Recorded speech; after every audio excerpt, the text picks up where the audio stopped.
4 matrix दी गई हैं, ये किस टाइप की मैट्रिक्स है वो पहचानना है, नील पोटेंट है या डायगोनल है या आइडम पोटेंट है या सिमेट्रिक है, वो पता करने के लिए क्या करना पड़ेगा। सबसे पहले तो हम लोग जान लेते हैं सिमेट्रिक मैट्रिक्स क्या होती हैं। ऐसी मैट्रिक्स जिनमें डायगोनल के अलावा ये यहाँ पे एलिमेंट लगभग सेम हो, पूरे ही सेम हो, ठीक है। यहाँ पे 5 तो यहाँ पे 5, मतलब कि ए डैश बराबर ए हो, ठीक है। जैसे कि यहाँ पे सी यहाँ पे है, सी यहाँ पे है, एम यहाँ पे है, एम यहाँ पे है, डी यहाँ पे है, डी यहाँ पे, डायगोनल से मतलब नहीं, ठीक है।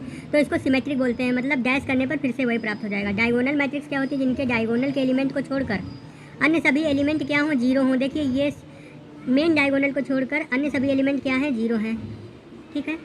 सो ऐसी मैट्रिक्स को बोलते हैं डायगोनल मैट्रिक्स। डायगोनल और सिमेट्रिक को मैच कर लेते हैं, देख लेते हैं। यहाँ पे एच एच यहाँ पे लिखा, जी ये लिखा, एफ एफ ये लिखा, यानी ये मैट्रिक्स कैसी है, सिमेट्रिक है। इसको सिमेट्रिक से मैच कर देंगे। इसके बाद ये वाली मैट्रिक्स, इसमें हम देख रहे हैं जीरो यहाँ है, जीरो ये भी है, ये जीरो ये जीरो ये जीरो, कैसी मैट्रिक्स है, डायगोनल मैट्रिक्स है, ठीक है।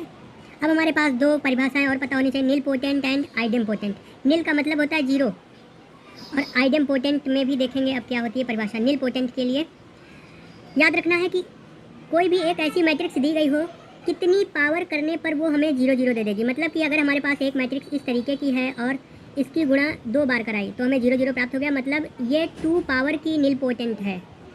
मतलब मल्टीप्लाई कराने पर जीरो आना चाहिए। अगर 3 बार गुणा कराना पड़े तो 3 बार कराइए, तो वो 3rd ऑर्डर की नील पोटेंट मैट्रिक्स है, ठीक है।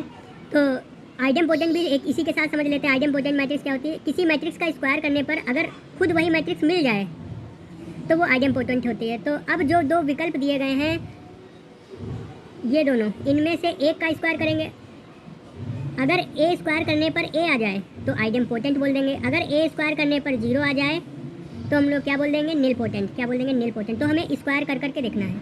इस वाली मैट्रिक्स का स्क्वायर क्या होगा, देखिए इस वाली मैट्रिक्स का स्क्वायर करने पर यहाँ पे जब एलिमेंट की गुणा कराएंगे तो इस तरीके से 1 1 जा 1, -3 +3 हो जाएगा, -4 हो जाएगा।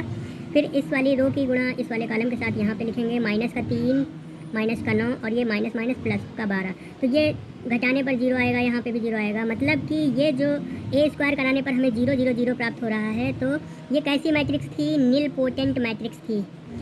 तो कौन सा विकल्प सही हो जाएगा, इस वाले को किससे मैच कर देंगे, नील पोटेंट से मैच कर देंगे इस तरीके से। अब बस अब ये लास्ट जो विकल्प बचा ये आइडम पोटेंट हो जाएगा। इसमें आएगा क्या, ए स्क्वायर करने पर ए हमें रिसीव हो जाएगा, ठीक है।